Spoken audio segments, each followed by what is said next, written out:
Hello दोस्तों, तो आज फिर हम आ चुके हैं एक और नई दिलचस्प और डरावनी कहानी के साथ।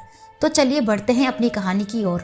उससे पहले आपसे एक रिक्वेस्ट है, अगर आप इस चैनल पर नए हैं तो प्लीज चैनल को सब्सक्राइब करें। तो बिना कोई देर किए शुरू करते हैं।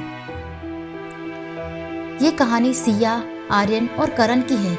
इन तीनों की जिंदगी एक रहस्यमय घटना के कारण एक दूसरे से जुड़ती है। सिया एक एम्बिशियस और हार्ड वर्किंग लड़की थी। उसने आर्किटेक्चर में ग्रेजुएशन कर रखा था और एक नामी कंपनी में नौकरी कर रही थी। सिया का मंगेतर आर्यन उसका पहला प्यार था। आर्यन एक सॉफ्टवेयर इंजीनियर था और दोनों एक दूसरे के साथ बहुत खुश थे। उनकी सगाई तय हो चुकी थी और दोनों जल्द ही शादी करने वाले थे। आर्यन और सिया का रिश्ता बहुत मजबूत था।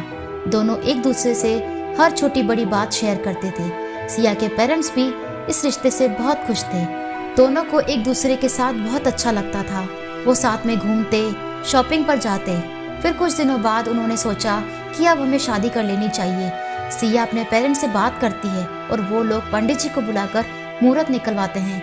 पंडित जी 1 महीने बाद का मुहूर्त निकालते हैं। सिया बहुत खुश थी। तभी वो देखती है कि आर्यन थोड़ा दुखी लग रहा था। वो आर्यन से पूछती है, क्या तुम खुश नहीं हो? तो वो कहता है, नहीं ऐसी बात नहीं है, मुझे अपने पेरेंट्स की याद आ गई।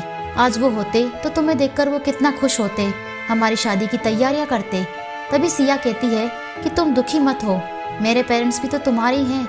वो कहता है, हाँ मैं बहुत लकी हूँ जो मुझे तुम्हारी जैसी फैमिली मिली। सिया कहती है, चलो अब जल्दी चलो, हमें बहुत सारी शॉपिंग करनी है। वो लोग शॉपिंग करके आते हैं। इसी तरह से 20 दिन बीत चुके थे। शादी में सिर्फ 10 दिन बचे थे। अचानक आर्यन का कॉल आना बंद हो जाता है। उसे लगता है कि शायद वो बिजी होगा। सिया ने कॉल किया तो आर्यन का फोन स्विच ऑफ था। तो उसने सोचा कि शायद नेटवर्क इशू होगा। लेकिन जब 2 दिन तक आर्यन ने कॉल नहीं उठाया तो सिया को चिंता होने लगी। सिया ने आर्यन के दोस्तों से पूछा, लेकिन किसी को कुछ भी नहीं पता था। उसके पेरेंट्स भी नहीं थे जिससे कि वो पूछ सके, जिससे कि वो बात कर सके। सिया का दिल भारी हो गया। वो हर समय गुमसुम रहने लगी। उसका ऑफिस में भी मन नहीं लग रहा था। वो बस यही सोचती है कि आखिर आर्यन कहाँ जा सकता है। सिया उसे ढूंढने की बहुत कोशिश करती है, लेकिन वो उसे कहीं नहीं मिलता। सिया के पेरेंट्स ने उससे कहा, सिया, आर्यन तुम्हें बिना बताए कहीं चला गया। अब अगर वो लौट भी आए तो हम तुम्हारी शादी उससे नहीं होने देंगे। वो और भी उदास हो जाती है। इसी तरह से चलता रहता है। वीकेंड्स पर उसके फ्रेंड्स आते थे।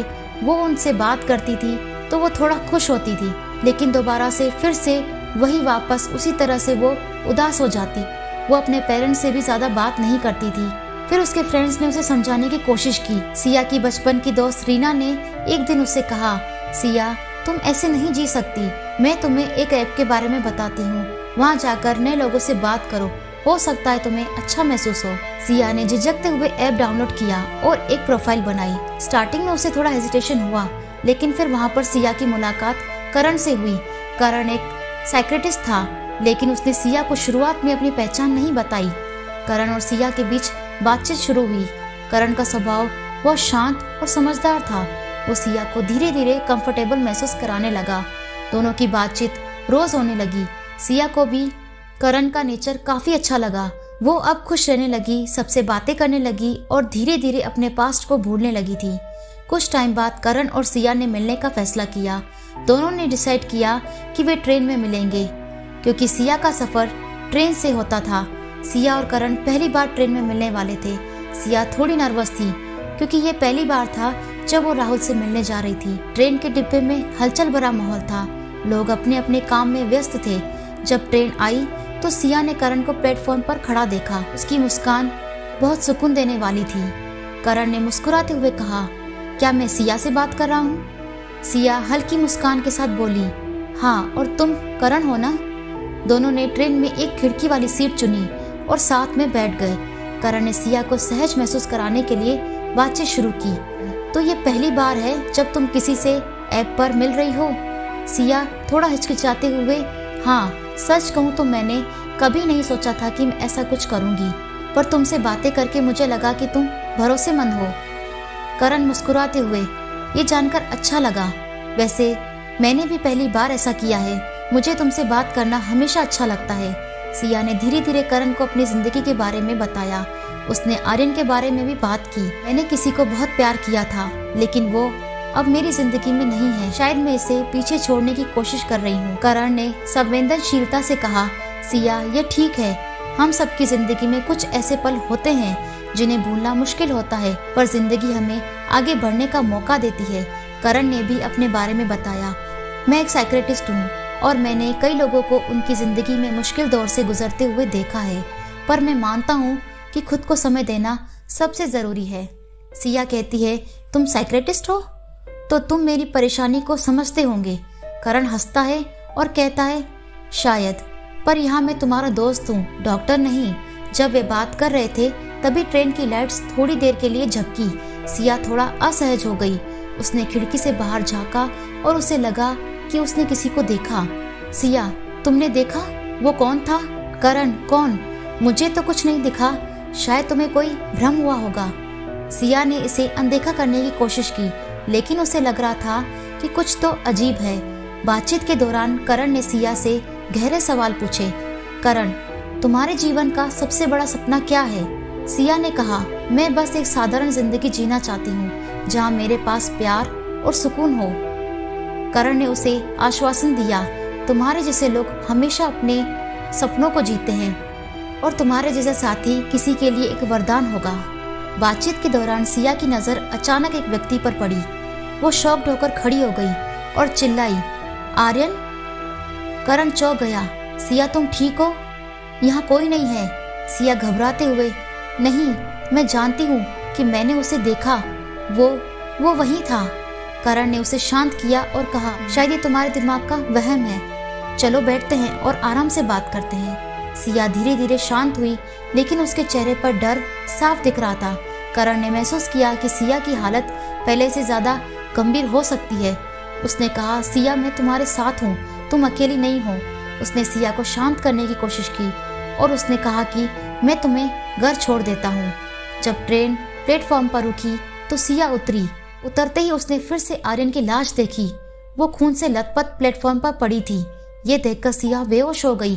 करण ने उसे हॉस्पिटल पहुंचाया। होश में आने के बाद सिया बार बार आर्यन का नाम ले रही थी। करण ने महसूस किया कि सिया को गहरे मानसिक आघात से गुजरना पड़ा है। करण ने अपनी प्रोफेशनल स्किल्स का इस्तेमाल करते हुए सिया का इलाज शुरू किया। उसने सिया को यकीन दिलाया कि वो जो देख रही थी वो बस उसके दिमाग का वहम था।